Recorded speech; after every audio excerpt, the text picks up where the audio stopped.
When we want to know what's going on in the world of real estate, one of the men we turn to is Ken McElroy. He is the Rich Dad Advisor for real estate, best-selling author of all kinds of great books, including the ABCs of real estate investing and the ABCs of property management, plus his latest book, which we'll talk about before we're done because it's really cool. Let's say hello to our good friend Ken McElroy. Hey, Ken.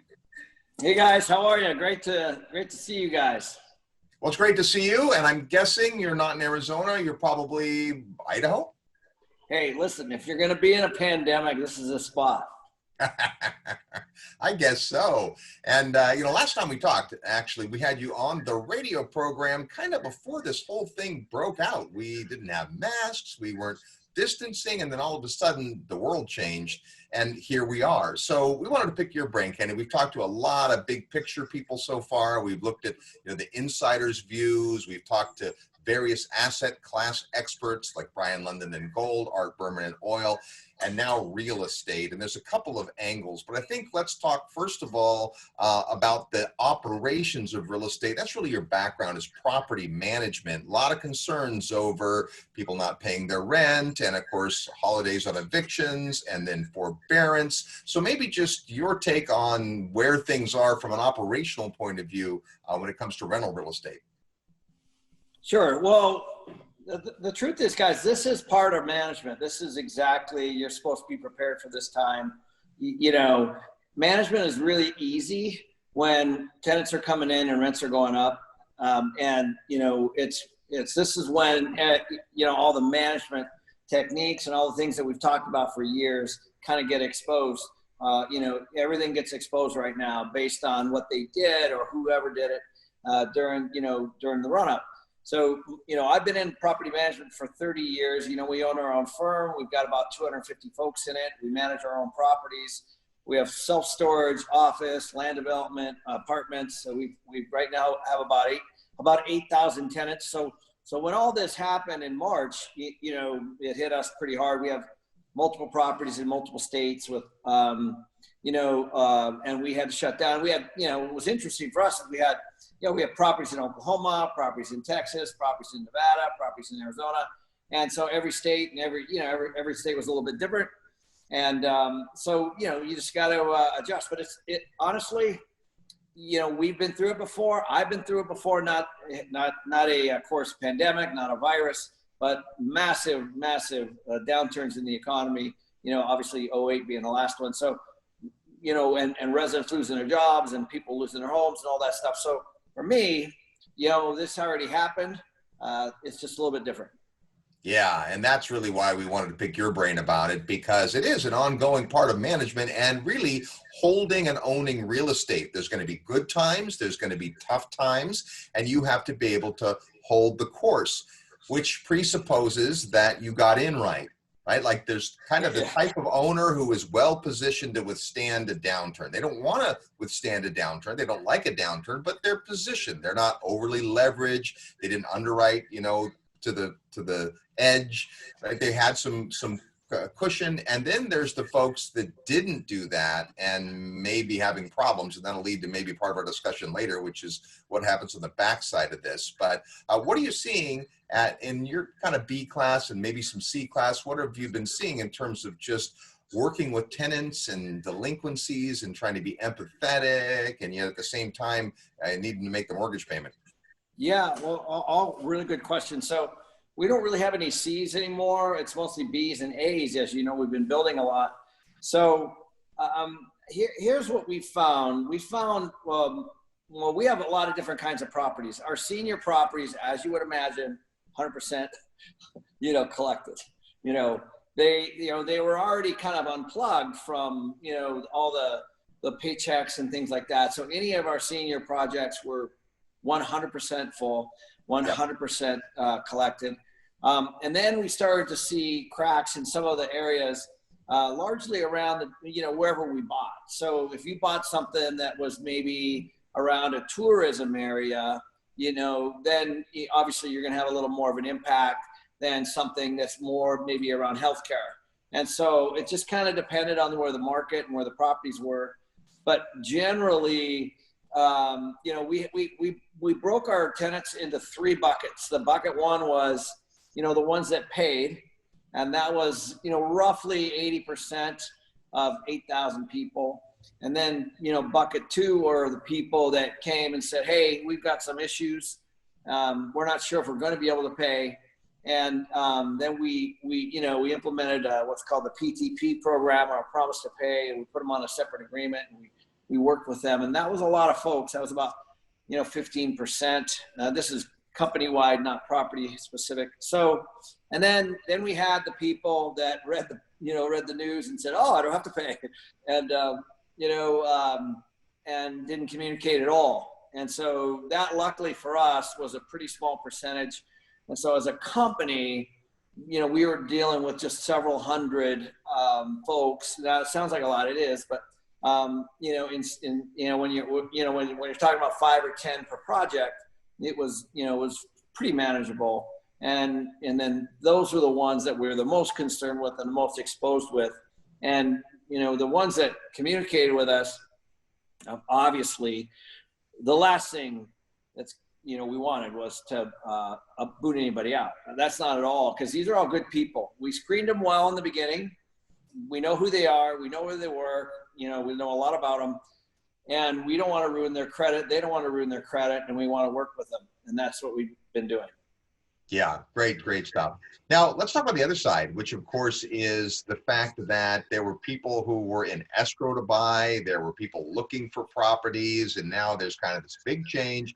Durability of income isn't maybe as strong as it was. There are certain sectors, as you've mentioned, demographic as well as markets, that maybe aren't going to perform as well. Let's talk about the backside of this, because one of the things you and Ross did an amazing job of is recognizing on the way down last time that there was buying opportunity.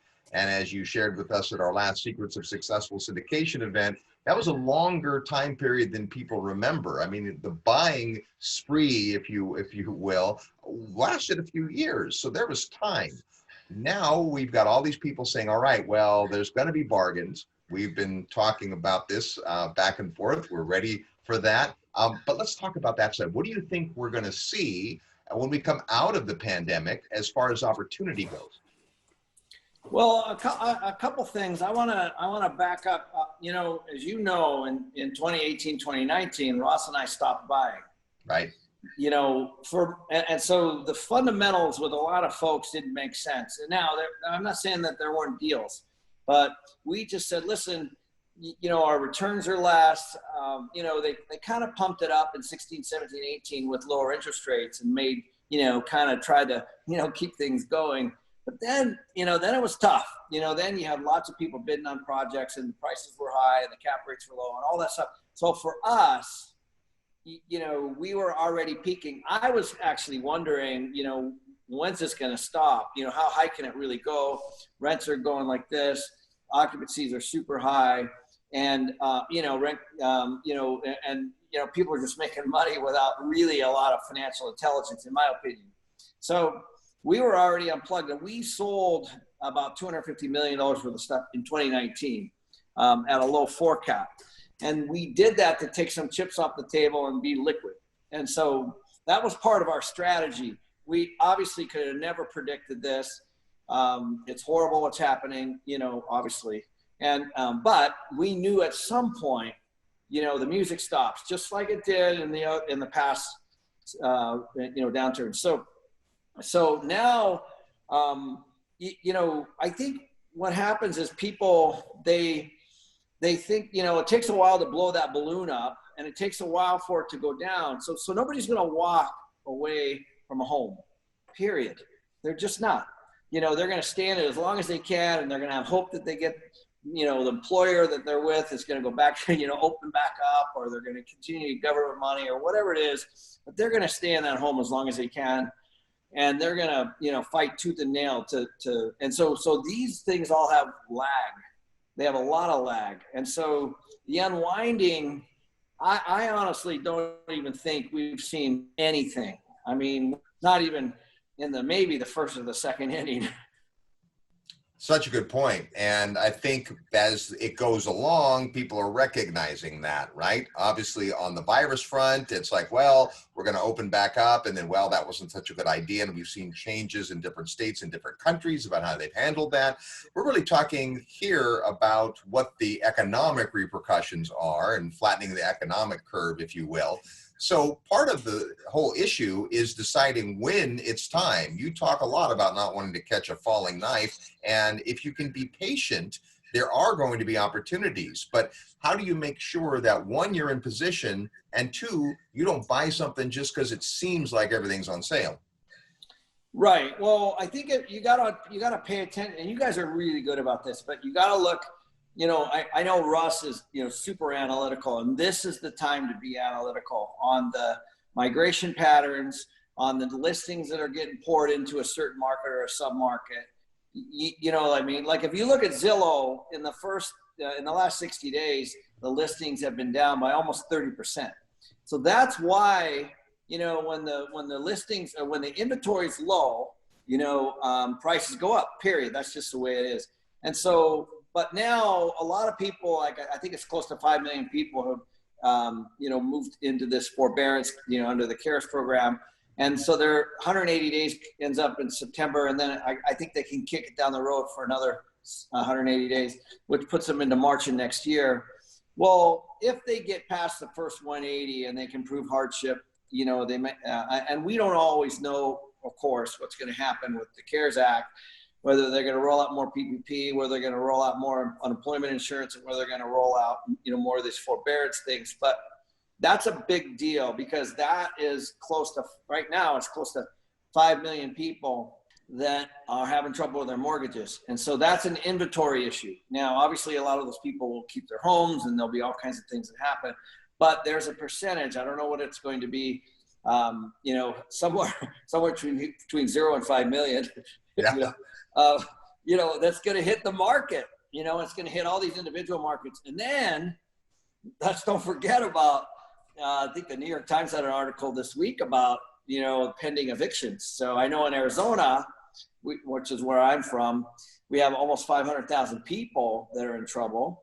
And in the nation, the estimate is somewhere between 18 and 22 million people that are going to be in trouble between now and the end of September. So you have those two things coming. And that's what I mean about being just in the first inning. We don't know. I personally have lots of friends that are in business, and they're in trouble. They're in trouble financially. I have a good friend of mine, actually, he's been in the news lately because he sued the governor of Arizona. And, he's got 1,500 employees, and he owns a whole bunch of gyms. And he's trying to open. And, and they're saying, no, you can't open. And, anyway, so the point is, he didn't get any PPP money because he's over 500 employees. And so you've got big people in town. That's just the gyms. I'm talking about, restaurants and hotels. And I've got friends that own those things, and they're in big trouble. And so we don't know if they're going to open, if they're going to survive, if the lenders are working with them, if their investors are going to take them over or what. All that's happening. And of course, they employ people.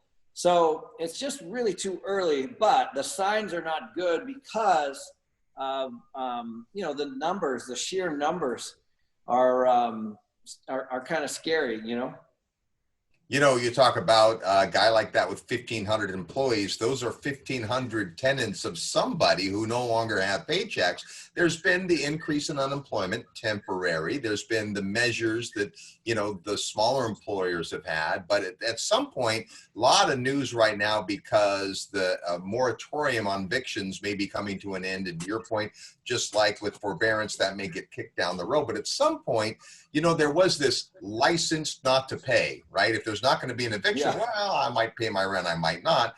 But all the human interest stories are coming out about, this poor couple and this, single parent and these folks that have this eviction looming.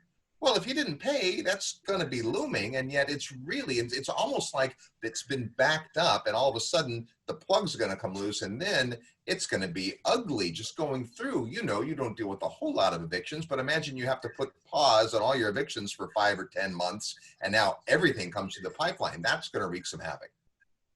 Yeah, I gotta tell you, like the worst part of all this is, you know, we have some really good residents that live in our properties, and I can't imagine the stress and anxiety and fear that they have. And so from our company, we're just trying to, yeah, I had the same stuff happen in 2008.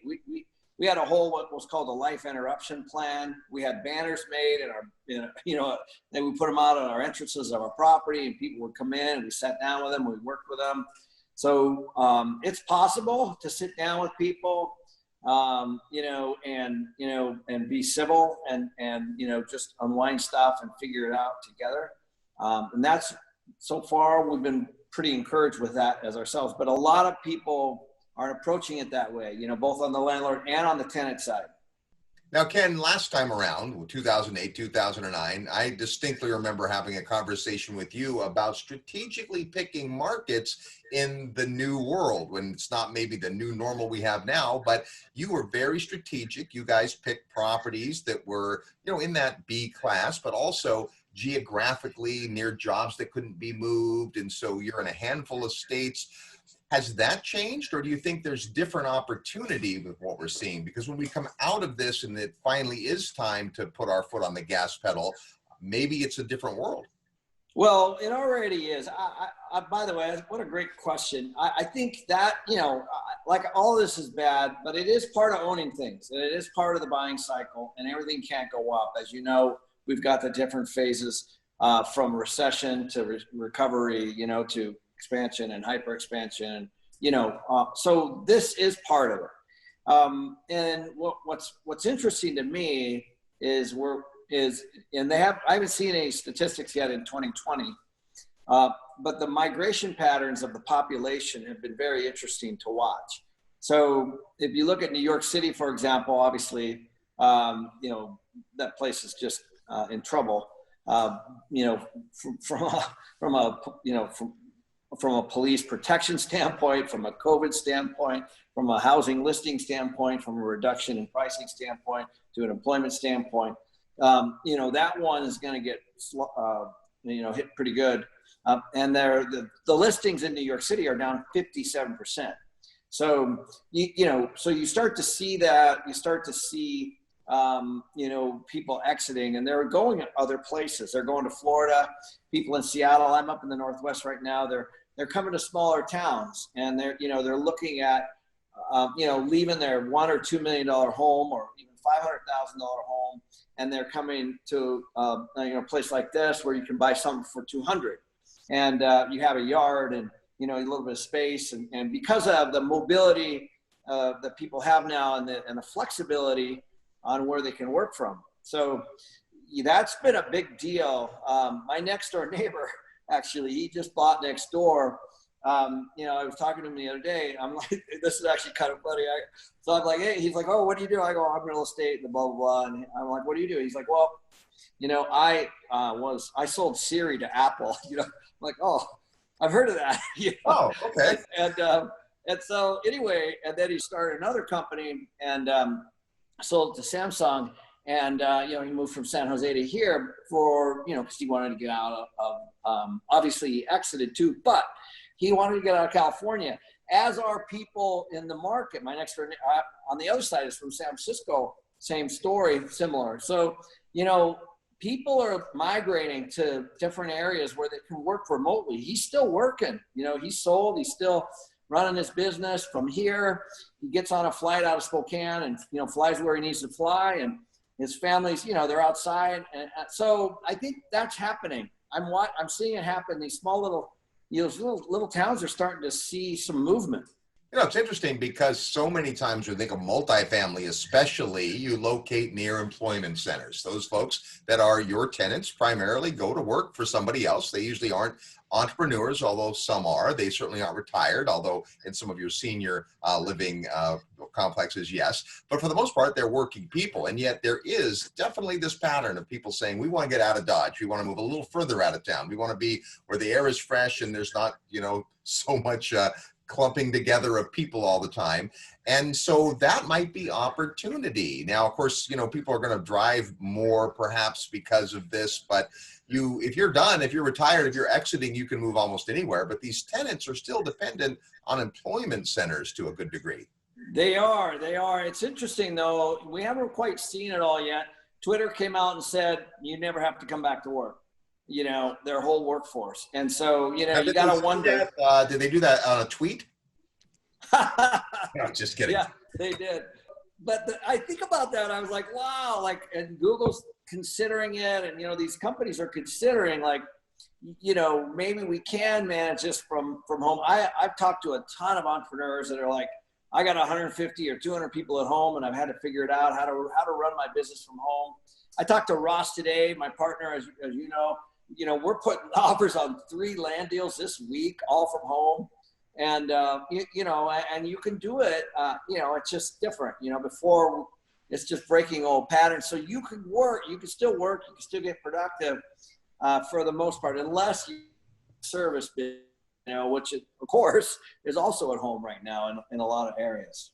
So Ken, you're really representing, if you will, real estate on the Crisis Webinar Series, and your specialty, apartments, although you've certainly done some self-storage and some senior, and you've been, A, B, even a little C over the years. But let's take a bigger look right now, because the changes of use for real estate, I think real estate is an excellent investment anytime. I think coming out of something like this, it's a hard asset. It has all those attributes. But let's face it, different uses of real estate are faring differently. You mentioned your friend with the gyms. Ouch. Commercial, retail, hospitality. What are some big picture thoughts you have there as we come out of this and are looking for opportunity? Well, here's what I call the COVID-19 thing. I actually have said it's just an accelerator. So it took everything that was already in motion, either in a small way or, maybe a long way down the line, and just pushed it, years ahead, and so with that, you look at retail, you look at Amazon, you look at, you look at the, the consumer direct sell method is just, that was always kind of already fighting that. So if you own retail, I think that's going to continue to be, a tough business. Obviously regional malls are done, and they're kind of trying to figure out how to repurpose those right now. I know there's a lot of people working on that. The single family is going to take a hit depending on where. There's going to be markets that are going to be just fine, and there's going to be markets that get a lot of people. And but I think offices and Class A offices in trouble personally. In a lot of markets, not all markets. I have friends that are in the business, and I'm in the business, as you know. We own some office. And they're still leasing these 2,000 and 3,000 square foot office spaces, that have 4 or 5 offices. Industrial was on fire before, guys, because they had these regional distribution centers going. So every market's a little bit different. Every category is a little bit different, and at the end of the day, I think there's going to be big disruption in the lending market. And there's going to be a fair disruption in the equity market because of the people that are invested in some of those other categories. And, financing is a big part of that too. And not that that's your expertise, but you have to know that as a real estate owner and apartment business owner for sure. And rates continue to be low. And we've always said that if you look at all of the lending out there, really, apartment lending, multifamily is about the best. There's been sources and resources, the rates have been low, and so on. Do you expect to see any change in that? Well, here's what I expect in multifamily, and it's still kind of a question mark personally. And what I mean by that is what happened in 2008, I experienced it firsthand, was that the people that couldn't hold on to their homes downsized, and they downsized. So we're talking about millions and millions of people that are going to downsize into rentals of some sort. And, that could be a rental house, it could be a rental apartment, it could be whatever. So I do believe that there's going to be that, and that could be 2 years away. You know, we have this temporary lag on new construction because of the lending right now. So, you know, there's definitely going to be, in the long term, I think, some real it looks very strong. The probability for multifamily over a 10-year period looks incredibly strong. In the short run, it's going to be interesting because of people's ability to pay rent and whether they have employment. You know, I believe that, you know, we're going to see right around in the at least 20 million unemployed when all this shakes out. That's in looking at it. There's a great website that I found, guys, that you should look at. It's the Economic Policy Institute, the EPI.org, and they take the data from the unemployment statistics and they kind of do some projections and kind of put it in a layman's terms, you know, because the U.S. Census tract and the U.S. Census and all the stuff on those websites can sometimes be super analytical. But, you know, and so I do think that we're going to have a temporary hit. But I will tell you this. I can't imagine that the government is going to let people go and get evicted and lose their homes, good people. And so we haven't seen anything yet, but my guess would be, you know, in the past, we've seen these things. That's when these HUD programs come out, these Section 8 programs, these tax credit programs, these government assistance programs. You know, the government has to do something to help people pay rent. And so we just haven't seen it yet. And I do think that that's going to come up. You know, tenants are voters at the end of the day, and it is always going to be one of the areas the government's going to rise up and make sure they protect. That's right. We've that play out, right, with the stimulus, and it's just not very efficient. We've all heard the stories of money going to dead people and businesses that just started the week before and fraudulent. And on the other hand, you've got real businesses that have real needs, like your friends, who aren't getting the money. So it's not efficient. But at the same time, you know, people say, well, if my government is telling me to shut down, whether that's my mayor or my governor or my president, you have to stop your business. Well, then somehow they're going to have to help out economically. And we've seen some of that work. And yet, if we rely on government, right, who knows how it's going to play out? We don't know. And I think that's, to your point, we're only in the first couple of innings. There's so much change. So maybe another thing to talk about with you, Ken, is just because you've been through multiple market cycles and because you've learned the lesson that you don't get emotionally attached to investment real estate. When you are best and final with 5 other guys and there were 30 bids, you really have to be able to keep your cool and, you know, not get emotionally attached and know when to walk away. When it was the downside of 2008, you guys often showed up as maybe the only bidder. That's a whole different mentality. So take us through as we go through and find opportunity after the virus. How do we make sure we keep our heads on straight? Well, thank you. I actually think it's easy to flip the TV on and get depressed and look at the numbers and get depressed and look at all the stuff and get depressed. But this is exactly the reason why you guys exist and I exist, is because you know, if you have the financial education, you can look at both sides. You have to be practical over here and realistic about what's happening. But at the same token, you can kind of take a look at, okay, where do we think it's going and what can we do with that information? And I think there's going to be a ton of potential for redevelopment. You know, you're going to see regional malls and small little centers that aren't going to make it. You know, you're going to see, there's going to be a lot of single family homes, in my opinion, at the end, 1 year from now on the market. And it's going to drive prices down. It's going to be a great time to do that. I think we're heading into a renter economy. You know, what happened during the Bush administration is we had home ownership up around 68, 69%. Now it's gone down to the low 60s. Well, that's a 6 or 7% difference. That's a lot. And so that's going to come back. I think, it kind of went back up as people started buying homes again. And so, you know, I think we're going to move back toward a renter nation again, and that'll be single family. There'll be repurposed. There'll be lots of opportunities, but I do think we're going to see some price corrections. personally. And, it has to be, when you have that much inventory coming, then it will happen, but not in all markets. So you got to be, like the market I'm in right now there's bidding wars on anything in the $300,000 range, literally bidding wars right now. Hey, Kenny, I got a question for you. So in 2008, I learned a lot from you watching you pick markets strategically. You were paying attention to Dallas and Oklahoma because of energy. And when we talked to Art Berman and we talked about what was going on in the energy world with the collapse in oil prices due to the pandemic, and then that making shale drilling less viable, rig counts coming down, has that had any impact at all in your market strategy and your investing strategy or the markets that you're in? And if so, how are you playing that? Yeah, really good question.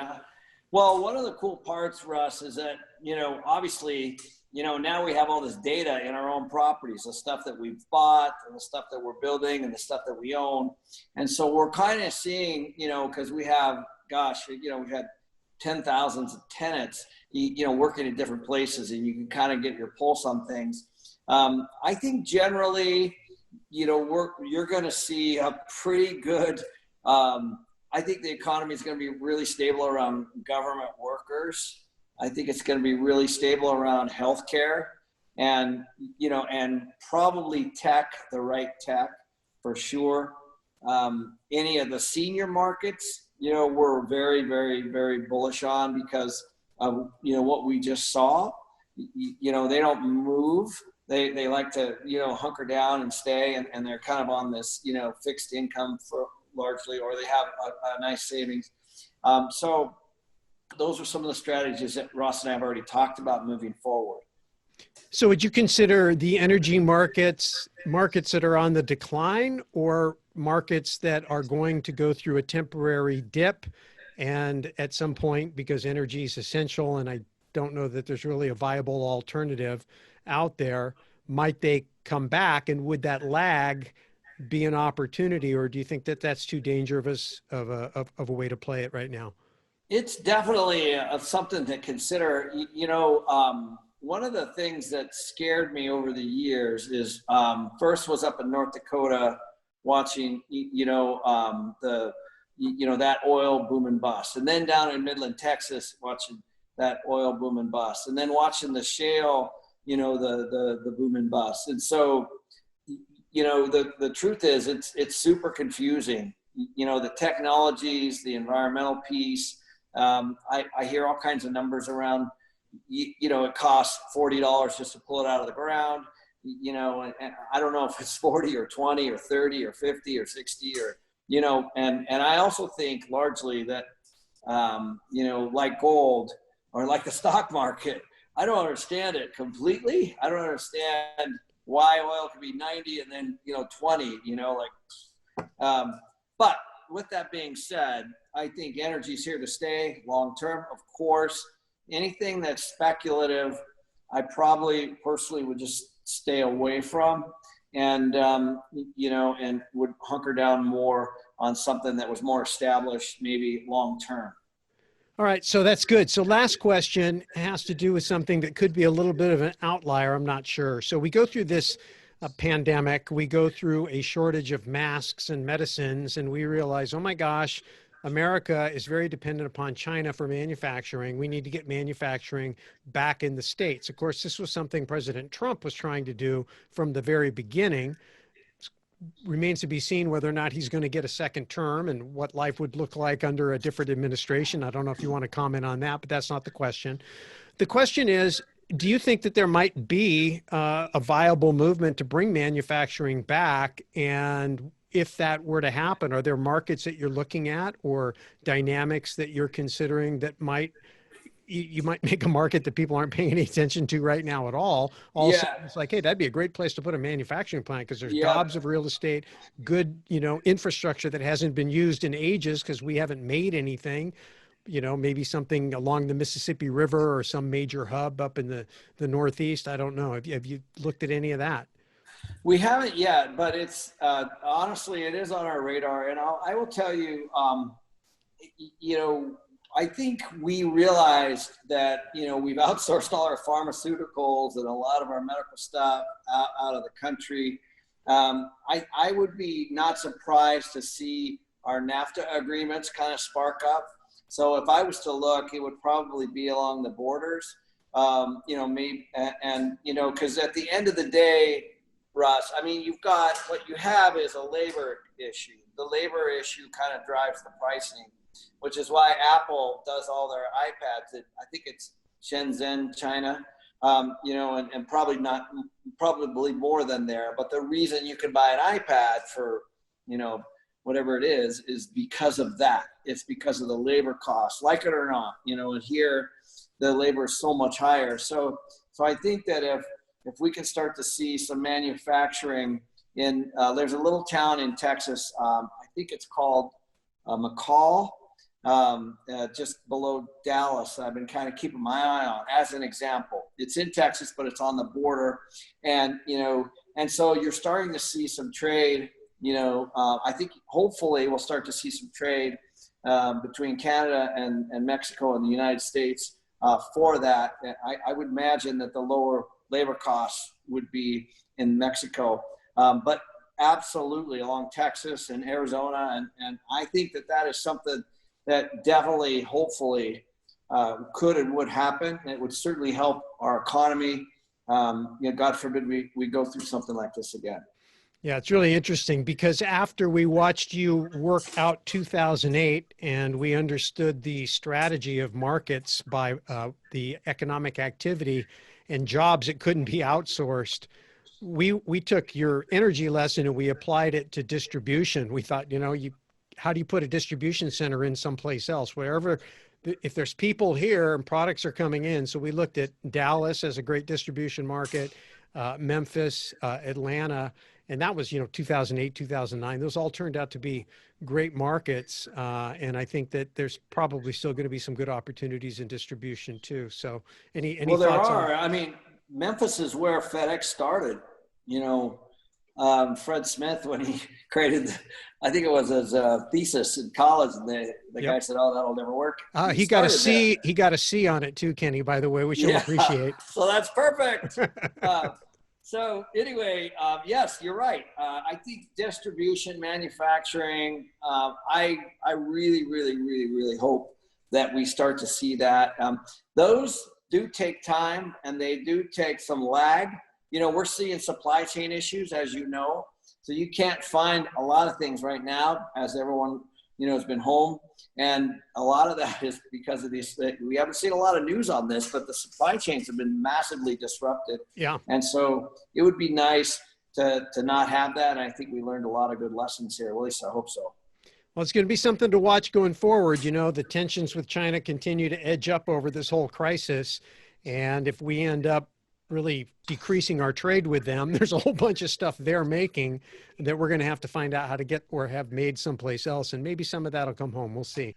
Hey, one more topic, and that is, we're big fans of this, and this is the way that you have approached acquiring a lot of apartment units over the years, and that is syndication, assembling a lot of folks' capital together to go buy bigger deals.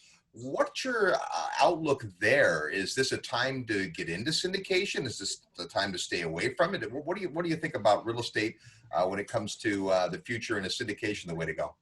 Well, we're still moving along, guys. As I told you, we're looking at 3 pieces of land right now. We're going to put them together. We're going to build apartments. We've been building apartments.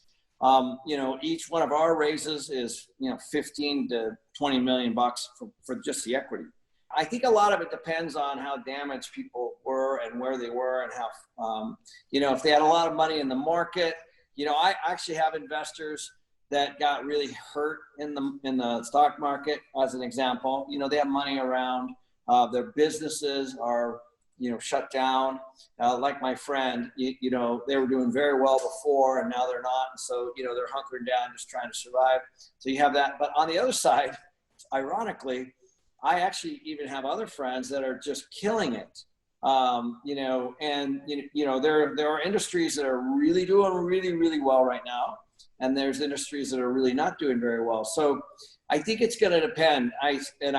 There's always no shortage of people looking for somebody who can make them money on their money. I mean, it's just never ending.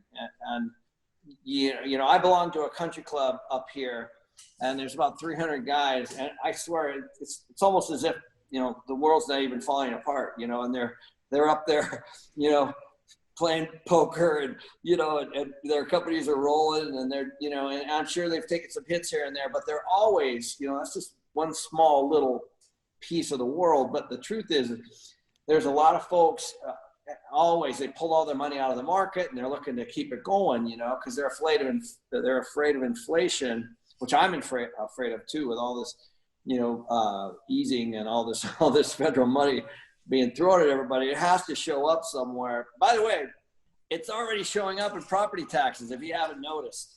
I don't know if you really look, but just Google, take a look at what they just did in Nashville, 34% increase. You know, so, you know, the government's going to have to get it from somewhere. And I actually think this is something that we need to keep our eye on. Is the property taxes is something that's a real concern. And so as you're buying, as you're syndicating, as you're looking, I think you really got to take a look at what states, what the property taxes are around those properties, because it can really change your cash flow. All right, good stuff. Well, there's our good friend Ken McElroy. He'll be back for our lightning round, our panel discussion. But until then, thanks so much for your input, Ken. Really appreciate it. Sure, of course, guys. Well, there's a lot of wisdom that comes out of that guy, Ken McElroy. You know, Russ, you talked about how down-to-earth he is, and it's so true. At the same time, very prolific author. He wrote the ABCs of real estate investing, the ABCs of property management, one of my favorite books, The Sleeping Giant, and his most recent book is called Return to Orchard Canyon. It's a business novel, so prolific guy, but he sure understands markets, equity, debt, and real estate. Yeah, and what I love about Kenny is he's happy to share. He isn't trying to promote any particular agenda. He's not a real estate cheerleader. If he tells you it's not a good time to buy, I mean, if he thinks it's not a good time to buy, he'll tell you. If he thinks it is, he'll tell you. He's happy to share his secrets to success and his tricks of the trade, if you will. So he's an abundant thinker. He's a strategic thinker. And he is a straight shooter. And I don't think that when you're looking for guidance going through difficult times, you can do better than to have a guy like that who has made it through difficult times and will tell you exactly what he thinks and why. And so great hearing from him. And I'm sure we'll be hearing from him a lot more in the months and years to come as we go through this.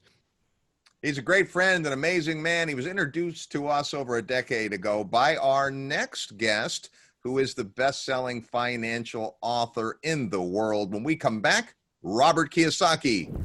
Hey, everyone. Thanks for watching. Before you go, 3 things. Number 1, click the subscribe button, because when we have more subscribers, it makes it easier for us to attract better guests to share great content with you. Number 2 is click the notification bell to be sure that you're notified when we put up new content. This is obviously an ongoing situation. We're going to have continuous discussions about it. You're going to want to make sure that you're kept up to date. And then number 3 is make sure you share it. Tell a friend. Help us flatten the economic curve by getting more financial education out there to people who need it. Okay, so you know what to do. Click the subscribe button, click the notification bell, and we'll see you in the next video.